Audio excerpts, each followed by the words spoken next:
In an article written by Linda Marsa, published on AARP's website, she says, the average annual cost of brand name drugs has more than tripled in the past decade, jumping from $1,868 in 2006 to $6,798 in 2017, according to the AARP Public Policy Institute.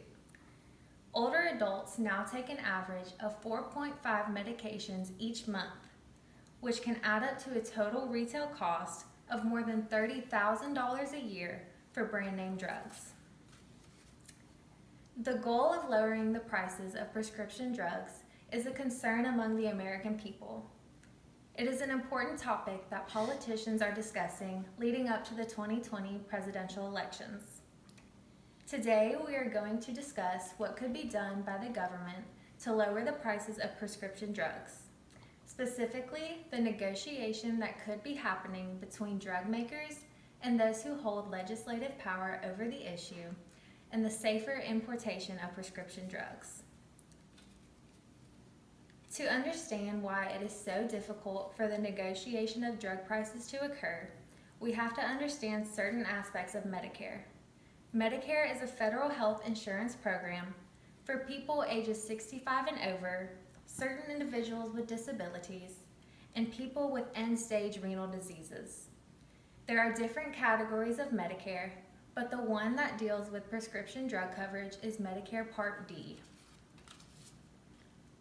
In an article published to the Henry J. Kaiser Family Foundation on recent negotiations of drug pricing, we learn the Medicare Modernization Act of 2003, the law that established Part D benefits, includes a provision known as the Non-Interference Clause, which stipulates that the HHS Secretary may not interfere with the negotiations between drug manufacturers and pharmacies and PDP sponsors, and may not require a particular formulary or institute a price structure for the reimbursement of Part D drugs.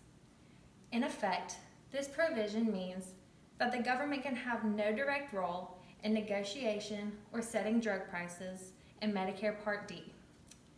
This led many lawmakers pressing for legislation that would give the Secretary of HHS authority to negotiate drug prices for Medicare beneficiaries. In the same article, we are told, proponents of changing this law believe that giving the Secretary of HHS the authority to negotiate drug prices would provide the leverage needed to lower drug costs, particularly for high-priced drugs for which there are no competitors, where private plans may be less able to negotiate lower prices. While the immediate response for allowing the federal government to negotiate drug prices in Medicare are unclear, the strength of public support for this idea suggests that it will continue to have traction among policymakers in the near future. Another issue when considering how the government can negotiate prescription drug prices is the lack of transparency between the drug maker's actual price to manufacture a medication and the price that the medications are being sold at retail price. Physicians and patients are often left in the dark about how and why prices fluctuate year after year when ingredients remain the same. An article published to AHIP suggests the goal of drug transparency legislation is to understand the factors driving the continuous drug price increase and the high annual cost of certain drugs. This information can then lead to more informed debates and more effective solution to the problem of skyrocketing prescription drug prices. In an article about prescription drug importation, Jane Horvath writes, "It is common knowledge that the cost of drugs in other countries can be substantially less costly in Canada, Europe, or Japan.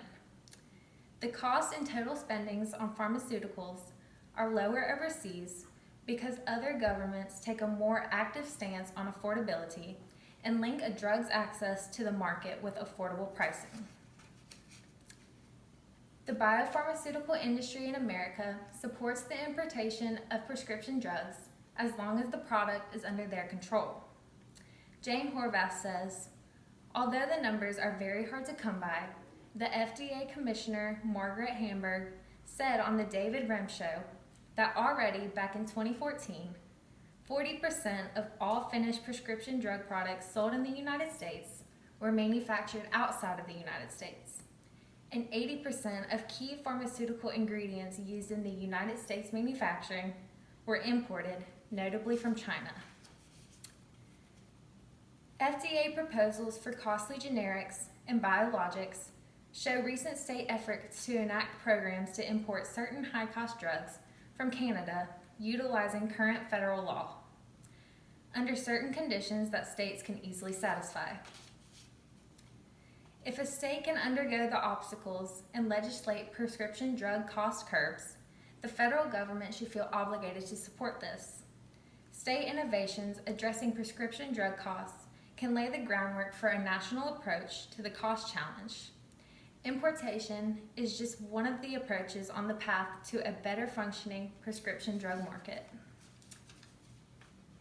Today, we discuss the steps that could be taken by the government to lower the price of prescription drugs. While prescription drug prices may seem like an issue that does not concern you at this moment, it could heavily impact your loved ones and your own health needs in the future. If you feel as concerned as I am about the rising prices of prescription drugs in the United States, I encourage you to do more research of your own on this issue when considering your options leading up to the 2020 presidential election.